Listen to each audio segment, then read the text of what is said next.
Welcome back into Great Day, Washington. 'Tis the season for giving toasts, and the fear of public speaking is considered one of the top fears by many people.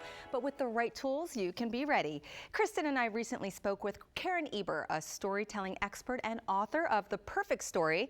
She gave us some tips to apply to any situation. Karen, we're excited you're here. It's a busy time, lots of parties, lots of events. So let's start with giving a toast. What are some of the 3 essential parts of a memorable toast? A toast is meant to honor a person, a couple, or a time of year like a holiday season. And you want to help make sure that you're helping the guests learn something about the reason why they're together. And the best way to do that is to tell a story that people there haven't heard before.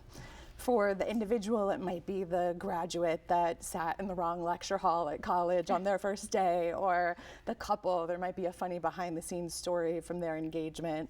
Or at the holidays, it could be when you first moved into your home and you pictured bringing everyone together. Telling a story by setting the stage, giving the context for what happened, and connecting it to today is just gonna have everyone having all the feels. That's a great tip, because sometimes we're put on the spot.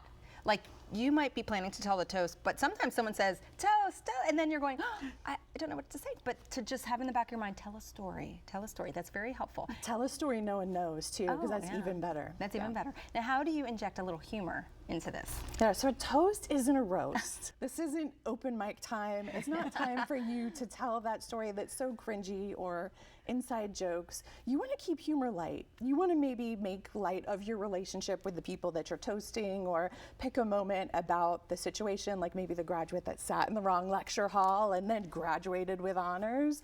You don't want to tell that cringy moment because you're pulling everyone out of that uncomfortable piece, so keep it light. That's a good point. Now, I went to a wedding once, and the best man did a speech for 20 minutes. No joke, 20 minutes. So that was, a lot of it was inside jokes, but that was way too much information. What happens if you're up there and all the information goes out of your brain? Like, you just go completely blank.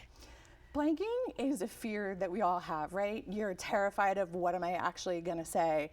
Here's the good news. We have all blanked and navigated. Oh, yeah. Oh, yes, we've done that together.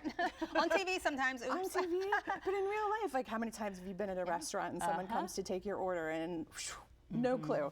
You grab the menu and you ask them to start with someone else. You're in conversation with a friend and your mind goes blank and you just say, you laugh about it. So first is recognizing this is going to happen and it's okay. Have a place to put your notes. Go in with a plan so that if you do blank, you can think about what to do. If it happens, try not to panic. That adrenaline only makes it harder to think. What you want to do is ask yourself, what is one thing I can add here? Or what do I think about this? It gets your brain out of the mode where it is just stuck and not thinking, and it helps you come up with what you want to say. Yeah. Well, you obviously know all about this. You wrote a book about it. Yeah. So what would you say in your research are the biggest mistakes people make when they're giving a toast? We hear this all the time at the holiday table. It's the uncle that starts telling the story that he tells year after year after year. Oh, yeah. Everyone can start mouthing along the words because we we've heard do that? it. It's like, we know. And you don't even need to be there because he's telling it for himself, not for you. Yeah. And so what you want to do is make sure your story connects to the people you're telling it to. We're telling stories, you're telling toasts for a reason, whether we want to entertain or inform people. And so start by thinking about, what do I want this group of people to come away thinking and feeling? What do I want them to know and do? Once you're clear on that, you can connect your story to what they're trying to say, and that makes it so much better. Yeah. The other piece is have some structure in your story. Otherwise, it ends up being a 20-minute ramble. Really simple way to do that. Set the context. What's the setting? What's happening? Talk about the conflict. What's the tension that we're trying to resolve in the story? What's the outcome? What happens as a result of that tension, and what can someone take away from it?